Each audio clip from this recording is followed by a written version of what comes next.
Hi friends. Now, whenever we visit a dentist, generally after the treatment, the last instructions are don't eat sweets, don't eat chocolates, don't do this, don't do that.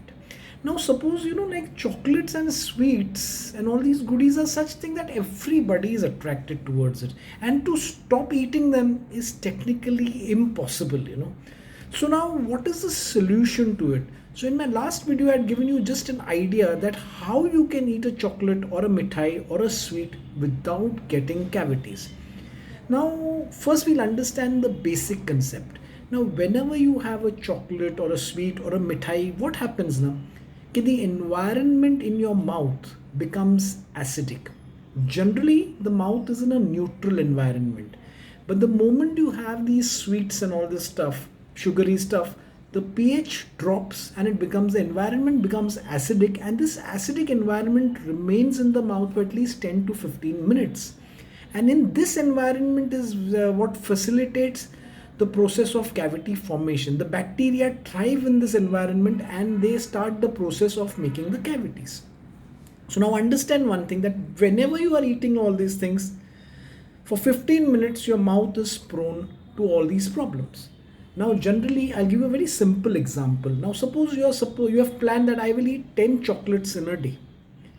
So now if I eat one chocolate every hourly, what will happen is that every time I eat a chocolate, for that 10 to 15 minutes the mouth environment will be acidic and prone to cavities.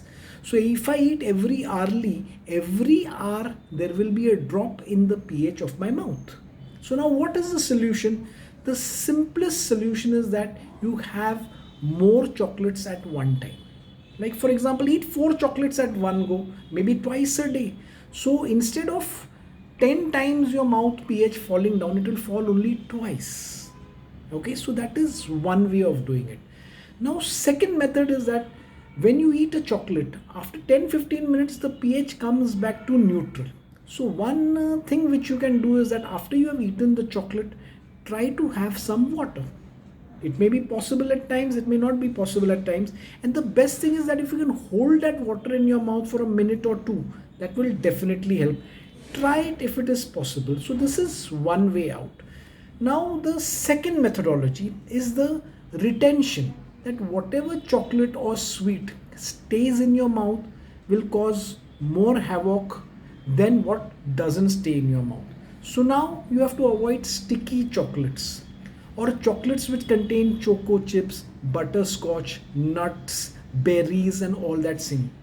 Plain chocolate is best because it melts and it doesn't remain in the mouth.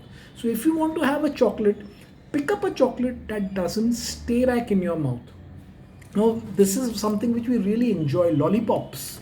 And look at the size of this lollipop. Amazing, isn't it? Now what is the method of eating this lollipop? You have to naturally suck onto it, but we suck onto it for maybe 2-3 minutes and then we get bored and then we bite onto it. When we bite onto it, what happens? It breaks into parts, small pieces, and these pieces get stuck here and there. So whatever chocolate, candy, lollipop or sweet stays in your mouth will cause cavities. So try to pick up a chocolate or a sweet or a mithai that doesn't stay in your mouth. Now one simple solution for this I can give you is that, okay, milk chocolates are available. I mean, Hershey's milk, for example. These flavored milks are available. Chocolate milks are available. See, chocolate things in liquid format doesn't stay back in your mouth. So whatever doesn't stay in your mouth doesn't cause a cavity. So another option is that you can like have cocoa, you can have hot chocolate, all that stuff. Though it will cause a drop in the pH of your mouth, it will cause an acidic environment, but nothing will remain. And this habit of having water after whatever sweet you have consumed is a great idea.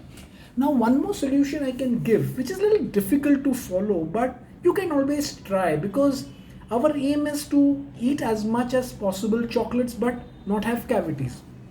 So one more thing which you can very easily do is that after you've had your chocolate, if you can eat an apple, watermelon, okay, mango or papaya. See, these are basically fruits which have got a little bit of alkaline nature.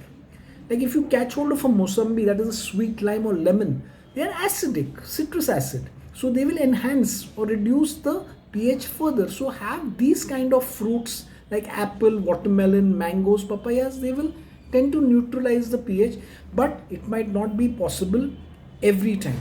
So these are the basics about chocolates. Now other things which I can like to tell about this is that, for example, in between meals, okay, it, in between meals, you can have a lot of chocolates, but again it is dangerous. But like one solution is to have a chocolate during mealtime.